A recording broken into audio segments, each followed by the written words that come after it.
Nepal, a landlocked country of some 29 million people, is located between the two giant economies, India and China. Due to Nepal's location, Beijing has consistently attempted to expand its influence in the Himalayan nation.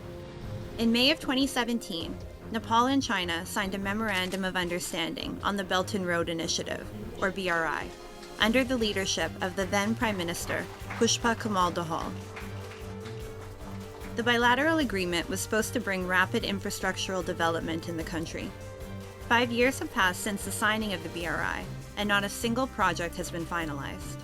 Observers say Beijing intends to exploit Nepal's territory to further its expansionist ambitions. The Chinese economy and Chinese political influence in world affairs is increasing day by day.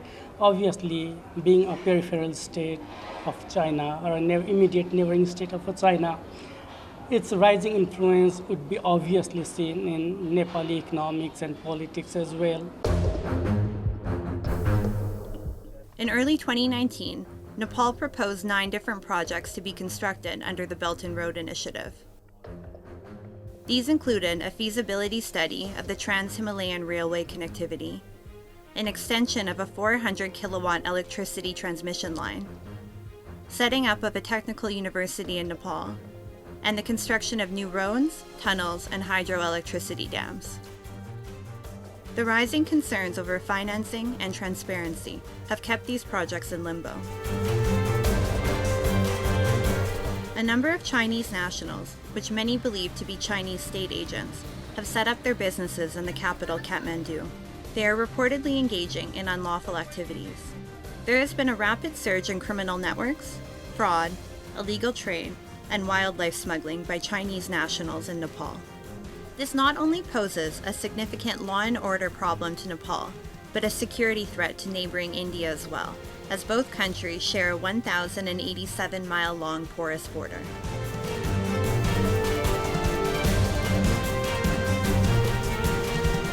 China's growing political and economic influence in Nepal has also alarmed the United States. In a bid to counter Beijing's growing influence in the Himalayan nation, the United States and Nepal signed a new development objective agreement in May this year. The United States, through the U.S. Agency for International Development, will provide $659 million USD over a 5-year period to support Nepal's goal of graduating to a middle-income country. Although Nepal enjoys good relations with China on the one hand and democracies like the United States and India on the other, Nepal has maintained an implicit policy of working with both sides. However, Nepal now finds itself walking a tightrope, with an expansionist China on one side and a friendly India and the United States on the other.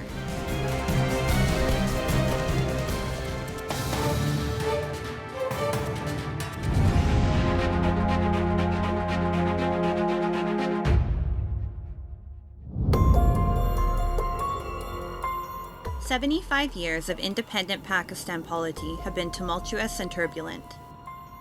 Oscillating between military rule and civilian governments, the country, till date, has failed to witness even one complete 5-year tenure by any one of its prime ministers. Far from the lofty ideals based on which the Pakistan state was founded, the constant tug-of-war between the army and self-serving politicians has pushed the Islamic Republic towards a bleak future. The last few years in Pakistan's timeline have been unstable, with constant toppling and reinstating of governments, which have led to serious economic uncertainty and investor anxiety. With depleting foreign currency reserves and rising inflation, the Islamic Republic is now on the brink of economic collapse. Inflation in Pakistan rose to 21.3% in June this year, the highest since December of 2008, when inflation stood at 23.3%. Fuel prices have skyrocketed, and people are paying as much as 248 Pakistani rupees for 1 liter of petrol, and 263 Pakistani rupees for a liter of diesel. लाजमी सी बात है, अब महंगाई बढ़ती चली जाएगी, बेरोजगारी होती चली जाएगी, लोग मर रहे हैं, लोग खुदकुशी कर रहे हैं, तो थोड़ा सा हमारे हुक्मरानों को सोचना चाहिए कि डॉलर पे कंट्रोल करें. According to the United Nations Development Program, Pakistan is facing a debt in excess of 250 billion USD. This massive debt is the outcome of many compounding factors, including the decline of the Pakistani rupee and investments of millions of USD for the China-Pakistan Economic Corridor, CPEC. Further, the low ranking by international rating agencies, coupled with the grey listing of Pakistan by the Financial Action Task Force, has kept foreign investors away from the country. The crisis is a direct consequence of the absence of any stable government in Pakistan and constant interventions of the unaccountable Pakistani army into matters of civilian life. The army's interference in the country's non-military affairs ultimately led to societal instability and the severe economic slowdown the country is currently facing. Additionally, repeated and continuous government mismanagement and corruption have further added to the country's crisis.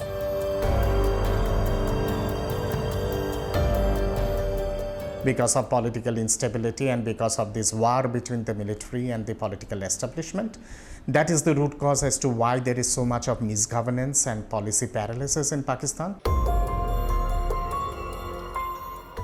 Pakistan currently is not even able to secure a bailout package from the International Monetary Fund. The IMF's conditions, which include measures like removal of subsidies by the Pakistani state, are proving too costly for Islamabad, and it is looking for other options. However, those options for a bailout are fast dwindling. Pakistan's foreign exchange reserves have depleted to a critical level, and the country has few weeks of import cover remaining to bring essential commodities into the country for its smooth functioning. Pakistan, day by day, appears to be ever closely following Sri Lanka's path into political and economic collapse.